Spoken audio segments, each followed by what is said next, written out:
Hello friends, welcome to Mary and Molly's show. I'm Mary. I'm Molly. Today we have a very interesting story called One Good Turn. One Good Turn.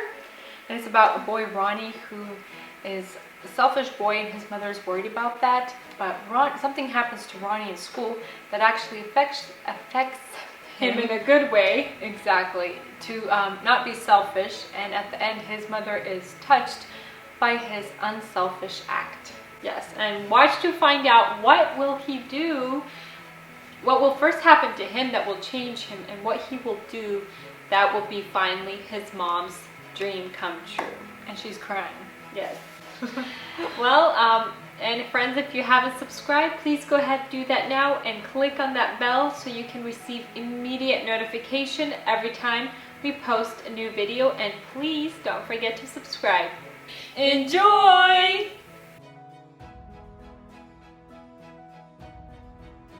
Goodbye, Ronny. Goodbye, Mother. Be a good boy at school today. Don't forget, okay?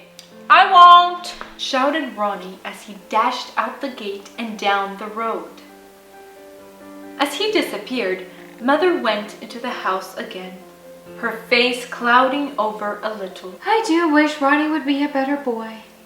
He is such a so selfish boy. That afternoon, just after dinner, Ronny joined in a baseball game in the field near the school. It was a fast, rough game with lots of good pitching and hard hitting. At last, it came Ronny's turn to bat. There was nothing he loved so much as a game of ball. And to hold a bat in his hand was the height of happiness. Proudly, he walked to the plate. Carefully, he watched the first ball, and with one mighty hit, sent it right over to the wall of the playground. But it was a foul. The next ball came across. Flushed with his first effort, he swung again, fully intending this time to send the ball clear over the wall into the street, and so make a name for himself the boys would never forget. But suddenly, something went wrong. Ronny could never tell just what it was. He thought he swung too quick and was hit by the ball. What Ronny did know was that he suddenly felt a sharp pain in his forehead. As he put up his hand, he felt something wet and sticky. He turned very pale and dropped the bat.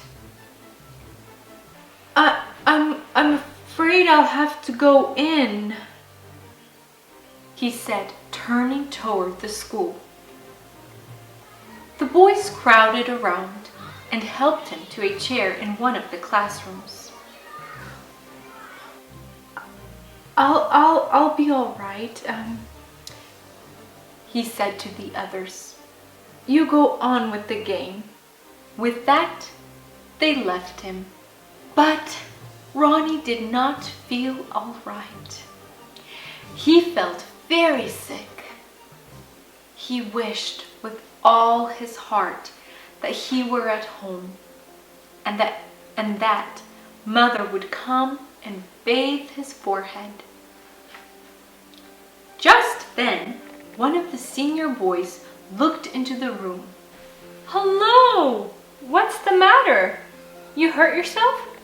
Asked in a kind voice. Little, a ball hit me on the forehead, said Ronny, trying to look brave. That's too bad. Better come along with me. I'll bathe it for you and you'll feel all better. Thank you. It is looking pretty bad, isn't it? Oh, well, soon have it all right. This isn't as bad as, having your head knocked off, is it?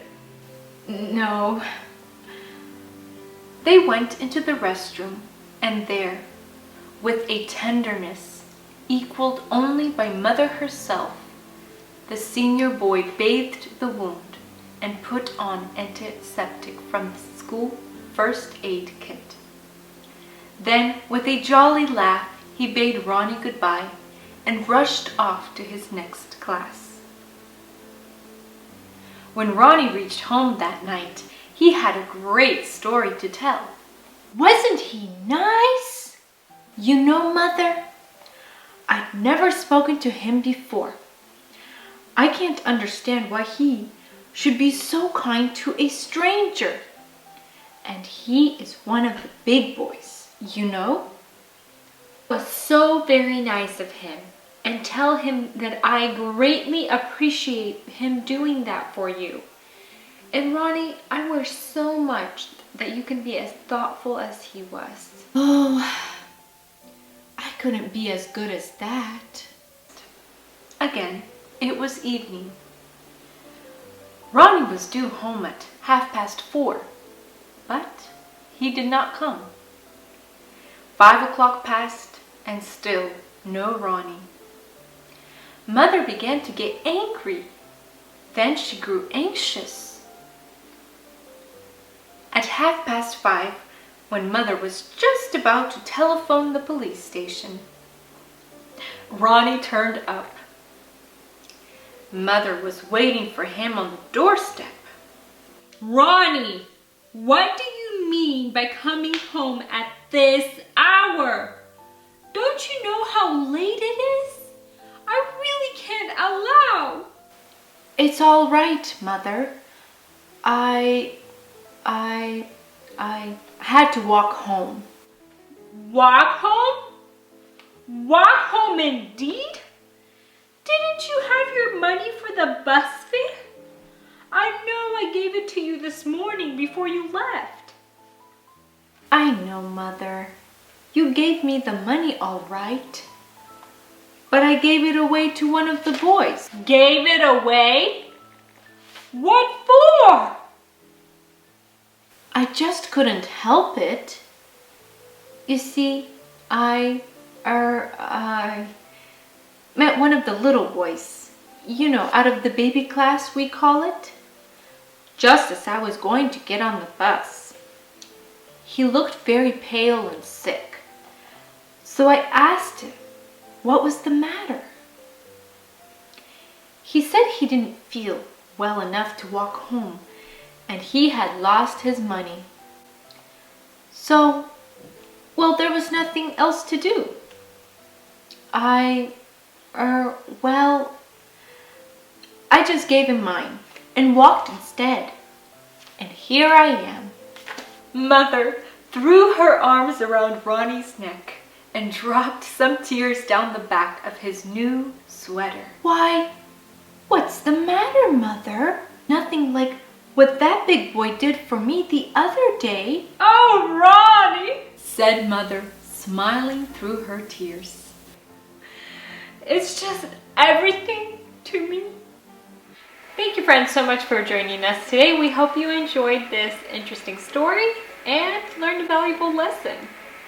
And if you haven't subscribed, please do that now and click that bell so you can receive immediate notifications once we posted a new video. And don't forget to tune in next time for another amazing video. Bye!